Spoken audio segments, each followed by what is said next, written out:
que leva as pessoas a darem supostos golpes se aproveitando da bondade e da ingenuidade das pessoas?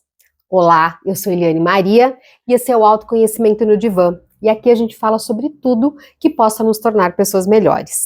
E hoje eu quero falar com você sobre as pessoas que se prestam a dar golpes, se aproveitando da bondade e da ingenuidade alheia.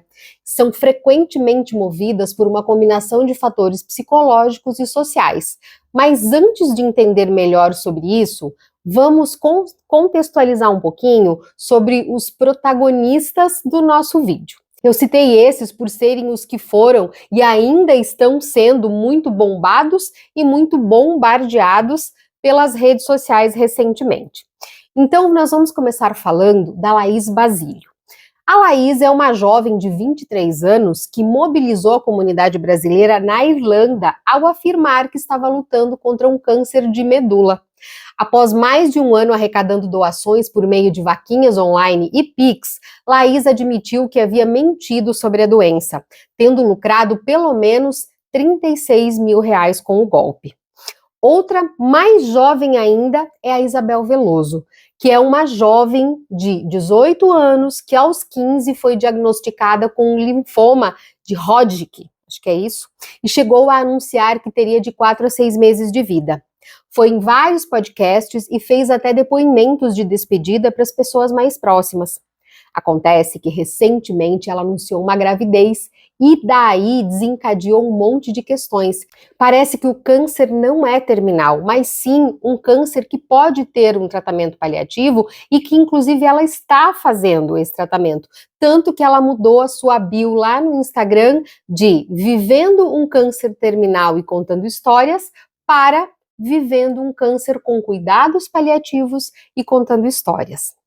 Muitas mentiras estão vindo à tona sobre o real estado da saúde dela, mas o problema maior nem são as mentiras, que já é bastante grave e sério. O pior é ela se aproveitar dos seus mais de 3 milhões de seguidores. No dia que eu tô fazendo esse vídeo, ela tem exatamente 3,3 milhões de seguidores só no Instagram, para anunciar supostos golpes de lojas que vendem e não entregam o produto, de jogos de azar, como o jogo do tigrinho, por exemplo, e também fazer propagandas do CBD, que é um medicamento à base de canabidiol e que não pode ser vendido para o consumidor final, mas somente para profissionais da saúde, no caso os médicos, e estes prescrevem para o consumidor final. Uma informação importante aqui é que o pai da Isabel é representante de uma empresa que vende o CBD. O próximo da lista é o Dilson Alves da Silva Neto, um gaúcho de 30 anos, mais conhecido como Nego Di, que é um humorista, influenciador, apresentador e empresário. E ele ficou conhecido nacionalmente depois da sua polêmica participação pelo BBB 21, quando foi eliminado do programa com 98,76% dos votos. Ele foi bem atuante também durante as enchentes do Rio Grande do Sul, até por ele ser, gaúcho de Porto Alegre e conhecer bem a realidade do estado. Ele mobilizou muita gente para as vaquinhas e até alega ter feito uma doação de R$1 milhão. Porém, depois a Polícia Federal descobriu que a doação foi, na verdade, de R$100. Ele já era investigado por supostos golpes de uma loja virtual chamada Tá de Zoeira, que a princípio ele se dizia ser dono, e depois ele passou a dizer que só fazia os anúncios. Mas fato é que as pessoas compraram os produtos e nunca receberam.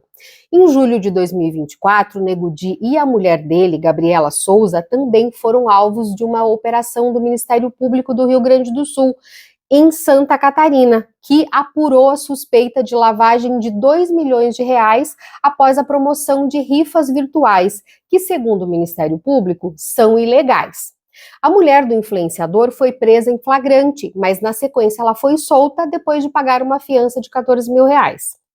No dia 14 de julho de 2024, o Nego Di recebeu voz de prisão. O humorista foi preso preventivamente, acusado de estelionato, e a prisão se deu a partir do momento que as autoridades entenderam que ele teria recursos para uma possível fuga. Ele está sendo acusado de ter lesado pelo menos 400 pessoas por meio da loja Tá de Zoeira, como eu já mencionei antes, e o negócio esse negócio ele tinha em sociedade com o Anderson Bonetti desde 2022. No dia 23 de julho de 2024, o antigo sócio do Nego Di, o Anderson Bonetti, foi localizado e preso também. O Nego Di segue preso preventivamente e pode responder por mais de 1.000 acusações diferentes.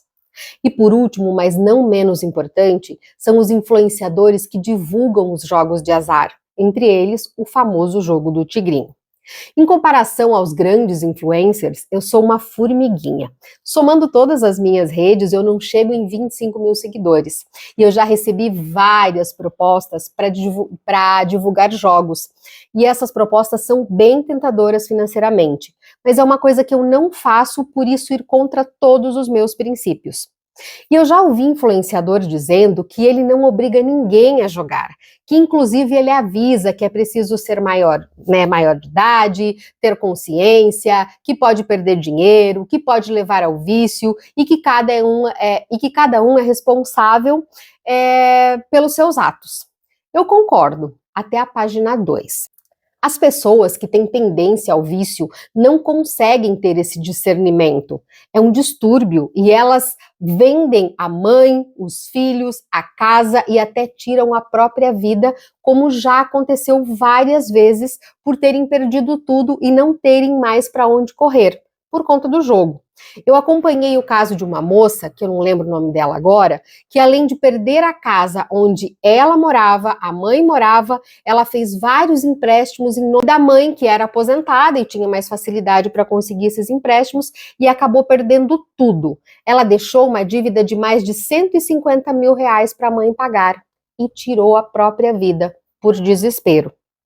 Cadê a empatia de quem divulga os jogos de azar nessa hora?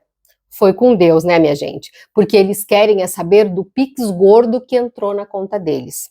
O que mais me desespera é ver a multidão de pessoas que seguem esses influenciadores. A Isabel, como eu comentei antes, só no Instagram, ela tem hoje, que eu confirmei ali, 3,3 milhões de seguidores só no Instagram. A Laís deve ter apagado o Instagram dela, porque eu não consegui encontrar o perfil. E o Nego Di tinha mais de 12 milhões de seguidores no Instagram, mas apagou a conta porque eu também não consegui mais encontrar. E os influenciadores dos jogos de azar são os mais variados, mas tem muito peixe grande aí que não justifica esse tipo de atitude. Eles não precisam da grana, a não ser pela ganância.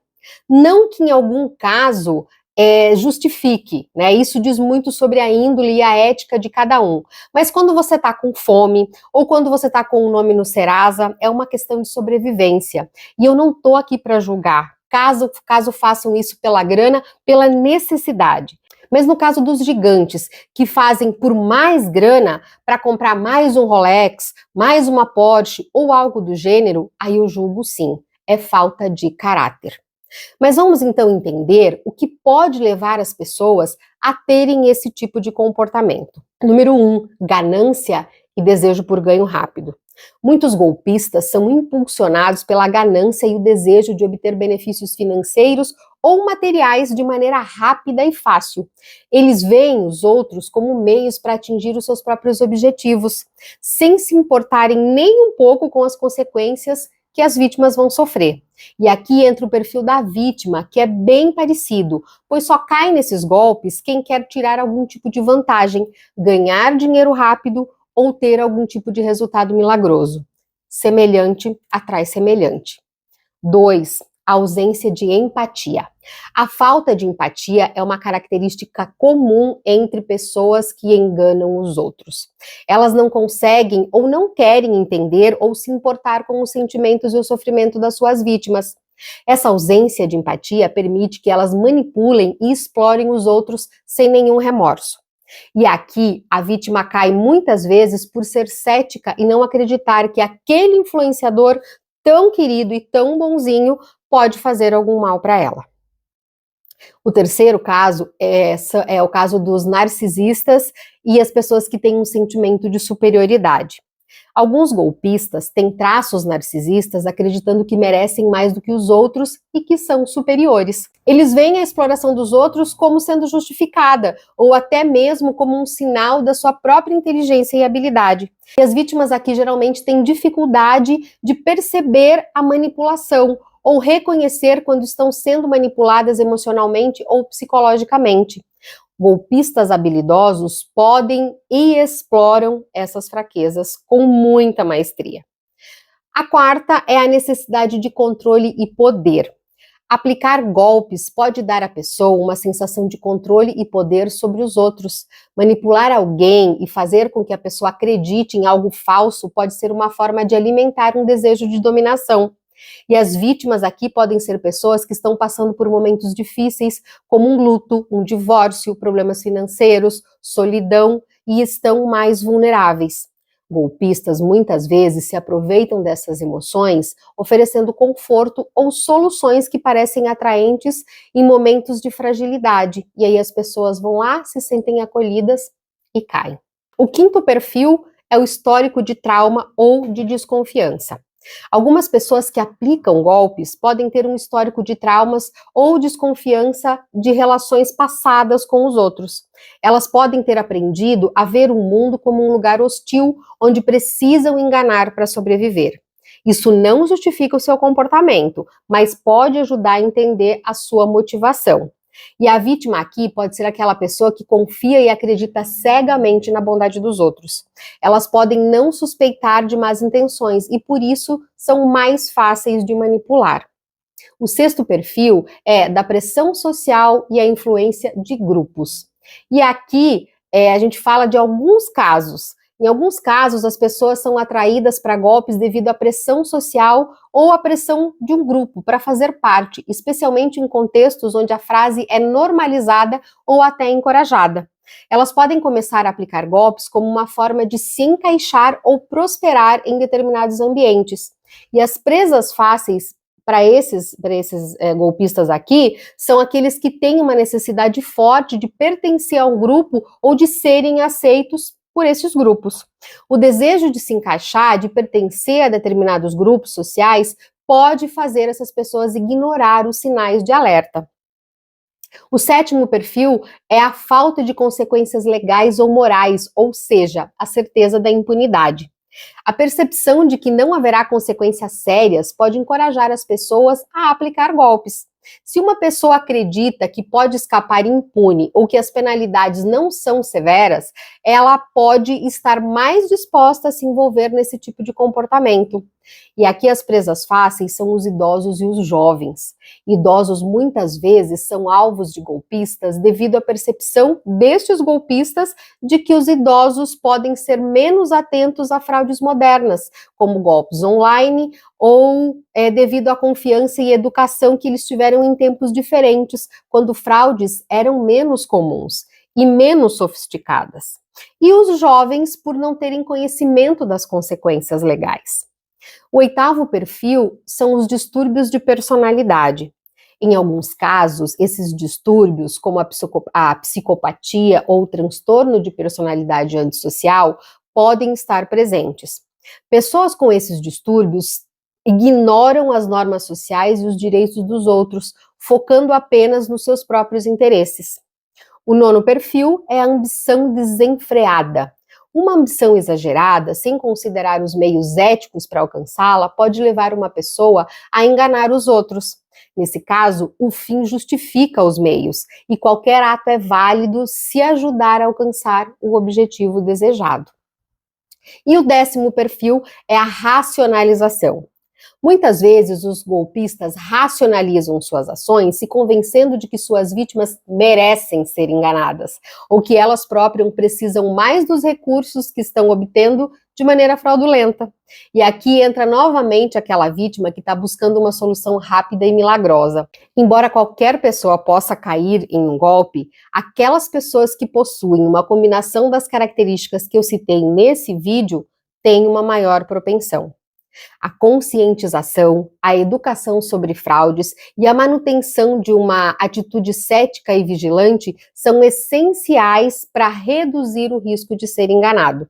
Já os supostos golpistas e seus comportamentos de aplicar golpes é mais complexo de avaliar e pode ser resultado de múltiplos fatores psicológicos e sociais, interligados ou não. Entender essas motivações é muito importante para desenvolver estratégias de prevenção e conscientização, tanto para proteger possíveis vítimas, quanto para lidar com as pessoas que cometem esses erros. Eu trouxe esse vídeo justamente para te ajudar a enxergar, a olhar para esses golpistas, né? Esses supostos golpistas, a gente não pode acusar, mas esses supostos golpistas que estão aí na internet, você trazer para a sua vida, para as coisas que você acredita, para as pessoas que você segue, para as pessoas que você doa o seu tempo e muitas vezes você até acaba caindo em questões muito duvidosas. Então, se for preciso, assiste de novo esse vídeo, internaliza, pesquisa as informações que eu trouxe aqui, porque este é um vídeo de utilidade pública. E aí, você já conhecia algum desses casos? Qual é a sua opinião sobre tudo isso? Me conta, que eu quero muito saber. Então, eu te espero aqui nos comentários e também no próximo vídeo. Até lá!